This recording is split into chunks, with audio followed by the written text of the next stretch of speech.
Salut à tous, c'est Christophe pour la chronique politique. Début décembre 2020, la police antiterroriste a mené un coup de filet au sein des milieux dits ultra-gauche et a arrêté une dizaine de personnes soupçonnées de vouloir mener des actions violentes contre les institutions et notamment contre la police. Cette actualité est pour moi l'occasion de faire une sorte de bilan prospective autour de la question du passage à l'acte terroriste au sein de l'extrême gauche dans les années à venir. Alors, en France, on a jusqu'ici historiquement été très peu impacté par la question du terrorisme de gauche. D'autres pays européens, eux, ont connu ce qu'on a appelé les années de plomb, à savoir les années 70-80, au cours desquelles des groupuscules d'extrême gauche sont passés à l'action terroriste, notamment l'Allemagne, avec la fraction armée rouge, aussi connue sous le nom de Banda Bader, et l'Italie, avec tout un tas de groupuscules, dont les brigades rouges, dont l'action terroriste a culminé avec l'enlèvement et l'assassinat d'Aldo Moro, le principal dirigeant de la démocratie chrétienne, l'un des partis les plus importants d'Italie. À cette époque-là, chez nous, on a eu très peu d'actes de terrorisme. Au tournant des années 70-80, on a eu Action Directe, un groupuscule dont le noyau dur était constitué d'uniquement 4 personnes, qui a commis quelques mitraillages, quelques attentats et tout de même 2 assassinats, celle d'un général et du patron de chez Renault. Mais on a eu très peu, en fin de compte, de violence comparé à ce qu'ont connu l'Allemagne et l'Italie, et ce pour une bonne raison, c'est que les dirigeants des groupuscules qui auraient pu passer à l'action violente, principalement chez nous la gauche prolétarienne, une organisation maoïste qui avait un embryon d'organisation clandestine paramilitaire, eh bien les dirigeants de la gauche prolétarienne, au bord du gouffre, ont eu la bonne idée de faire marche arrière et de ne pas passer à l'action violente. Enfin, à l'action terroriste, puisque la gauche prolétarienne avait tout de même un tropisme pour l'action violente en soi. Également, avant de faire cette prospective, il faut se poser la question de ce qu'est le terrorisme. On peut le définir comme étant une série d'actions violentes, clandestines, minoritaires, qui visent à déstabiliser ou à abattre un système politique. Et je dis minoritaire pour ne pas inclure tous les débordements qui peuvent avoir lieu dans des manifestations de masse, qui est là une autre question à mon avis.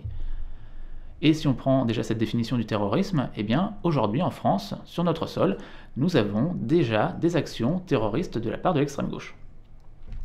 Dans la région grenobloise, depuis 3-4 ans, vous avez régulièrement des incendies de bâtiments publics qui sont revendiqués par l'extrême gauche. Fin 2018 notamment, vous avez eu l'incendie de 2 gendarmeries, dont l'une aurait pu très mal tourner puisque des véhicules ont brûlé juste à côté des logements des familles des gendarmes.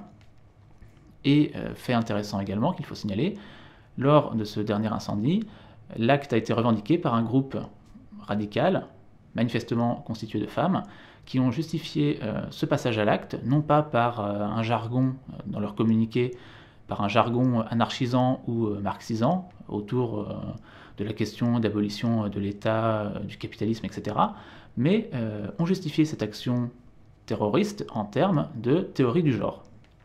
Elles ont expliqué qu'elles faisaient cela pour se réapproprier leur corps, leur destin, etc. Alors ce communiqué aujourd'hui est très peu trouvable sur Internet, malheureusement, parce que les sites qui l'avaient mis l'ont retiré. C'est considéré comme de l'appel à la violence. Donc j'avais un screenshot que je vous mettrai certainement. Mais en tout cas, il est intéressant de noter déjà qu'aujourd'hui, le terrorisme d'extrême gauche peut se justifier par des théories postmodernes qui sont notamment enseignées dans nos universités. Mais pour ces affaires grenobloises, le parquet antiterroriste, qui a été plusieurs fois sollicité, a toujours refusé de se saisir de l'affaire.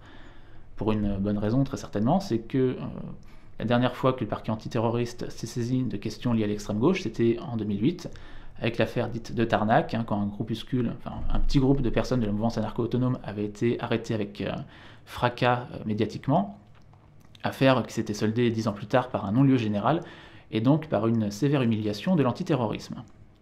Ce qui fait qu'aujourd'hui, le parquet antiterroriste est relativement prudent sur ces affaires. Voilà en tout cas pour ce qu'il en est actuellement. Pour ce qui est de la prospective, maintenant, le principal danger aujourd'hui en France vient de la question des revenants de Syrie. Alors pas des revenants djihadistes aujourd'hui pour le coup, mais des revenants de ceux qui ont combattu Daesh. Puisque, à partir de 2015-2016, certains membres de l'extrême gauche, très minoritaires mais tout de même, sont allés combattre Daesh aux côtés des Kurdes.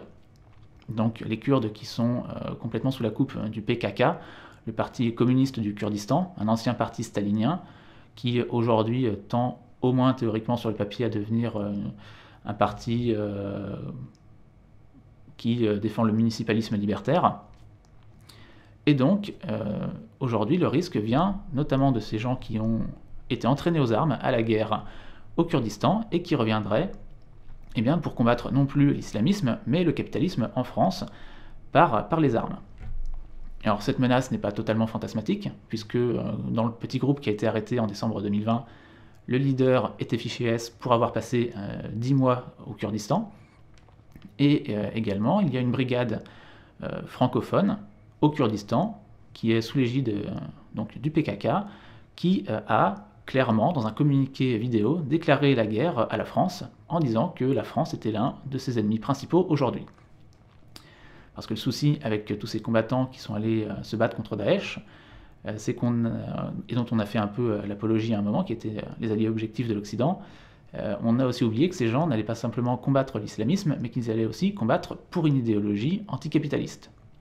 Et donc, une fois que la lutte armée est terminée au Kurdistan, quand ils reviennent, ils sont désensibilisés sur la question de la violence, ils ont une expérience militaire, et potentiellement, pour les plus allumés d'entre eux, parce qu'il faut quand même avoir un certain niveau psychologique pour aller faire ce genre de choses, chez certains, cela risque de se traduire à un moment par l'idée qu'il faut continuer la lutte armée, notamment sur notre sol. Mais donc, comme on a pu le voir avec cette affaire de décembre 2020, manifestement, une partie au moins des revenants de Syrie, y compris des revenants anti-islamistes, sont suivis par les renseignements. Ce qui est au moins une bonne chose. Mais à mon avis, le vrai risque à terme, qui aujourd'hui est beaucoup plus diffus, vient de l'extrême gauche en général, de façon globale, et n'est pas lié à un groupuscule en particulier. Il est lié à l'évolution qu'a ces dernières années, depuis 2-3 ans, l'extrême gauche de la situation de nos sociétés. Alors je m'explique. Depuis 2-3 ans, il y a une modification du discours de l'extrême gauche par rapport à l'état de nos sociétés occidentales. Pendant des années, l'extrême gauche a eu comme ennemi héréditaire, un ennemi identitaire, l'extrême droite, qu'elle voyait un peu partout, la lepénisation des esprits, etc. Dans les années 2010, elle s'est fait extrêmement peur parce que, suite à la crise des subprimes, notamment chez nous en France, l'ultra-droite, plus ou moins, des tendances toujours plus ou moins néo-nazies, clairement, s'est un peu restructuré, notamment autour de Serge Ayoub, qui avait fondé Troisième Voie. Et donc, depuis des années, l'extrême gauche crie à la remontée du fascisme, mais jusqu'ici, le fascisme était un ennemi politique sur l'échiquier politique. Or, ce qui arrive depuis 2-3 ans, c'est que l'extrême gauche est en train d'analyser la société comme étant en train, globalement, pas seulement un ennemi sur le spectre politique, mais globalement, en train de basculer à l'extrême droite et de devenir clairement autoritaire et fasciste. Et donc, fatalement, face à un ennemi qui est fasciste, toute résistance est légitime. On ne se retrouve plus sur une logique de combat politique au sein d'un système démocratique, mais dans une espèce de schéma lié à la Seconde Guerre mondiale, avec des gens qui résistent face à un système totalitaire. Alors ce discours qui commence à émerger, il a plusieurs sources.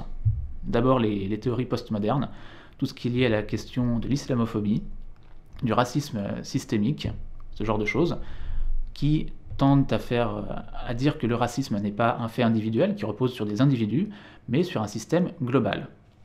On a une dépersonnalisation totale de la haine de l'autre, entre guillemets, du refus de l'autre, pour en faire un espèce de spectre qui noierait toutes les institutions, toutes les relations sociales. Donc une vision extrêmement oppressive et négative de la société. Et puis à côté de ça, vous avez aussi des éléments qui sont liés à l'analyse traditionnelle marxiste, notamment tout ce qui est lié à la question du fascisme, comment le capitalisme bascule dans le fascisme. Selon l'analyse marxiste traditionnelle, le capitalisme, quand il est acculé par des mouvements révolutionnaires ou quand il est sur le point de s'effondrer, en dernier ressort, utilise le fascisme pour se maintenir. Et aujourd'hui, l'extrême gauche, de façon aberrante, analyse que le capitalisme est en train de devenir fasciste.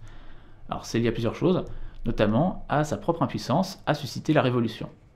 Et plutôt que de se dire que Eh bien, si la révolution ne vient pas, c'est parce que l'extrême gauche elle-même est incapable de mobiliser les masses. Elle se dit que c'est parce que le capitalisme se fragilise et donc se fascise. Et ce, alors même qu'il est hégémonique. Donc, une logique un petit peu aberrante. Et également, c'est lié au fait de certains faits d'actualité depuis quelques années qui sont liés à la question, notamment en France, des questions d'islamisme, de lutte contre le terrorisme et contre le communautarisme. Les dernières lois, notamment sur la question du séparatisme, ont clairement aggravé cette analyse.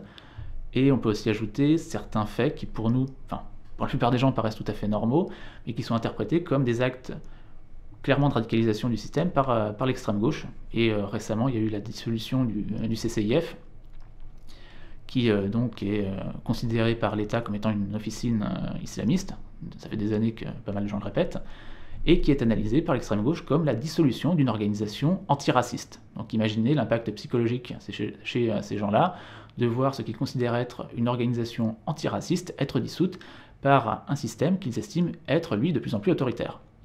C'est clairement un signal extrêmement fort pour eux.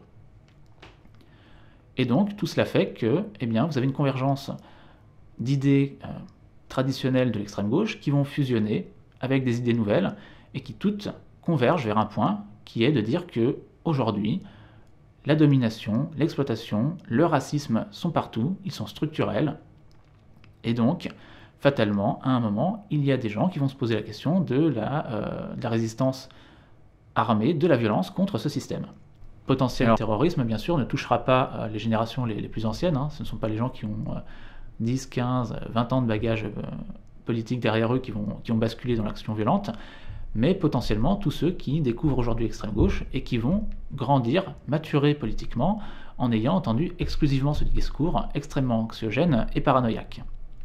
Et d'ailleurs, si vous êtes d'extrême gauche et que vous regardez encore cette vidéo en ce moment, sachez que ces discours que vous tenez aujourd'hui vous engagent moralement par rapport à ce qui va se passer dans les années à venir. Si jamais on a du terrorisme d'ici 5 à 10 ans, eh bien, si un jour il y a du terrorisme, vous qui tenez aujourd'hui ces discours, vous en serez moralement responsable. Et en tout cas, quel que soit votre bord politique, si cette vidéo vous a intéressé, n'hésitez pas à la partager et à vous abonner à la chaîne. Et sur ce, il ne me reste plus qu'à vous dire à la prochaine.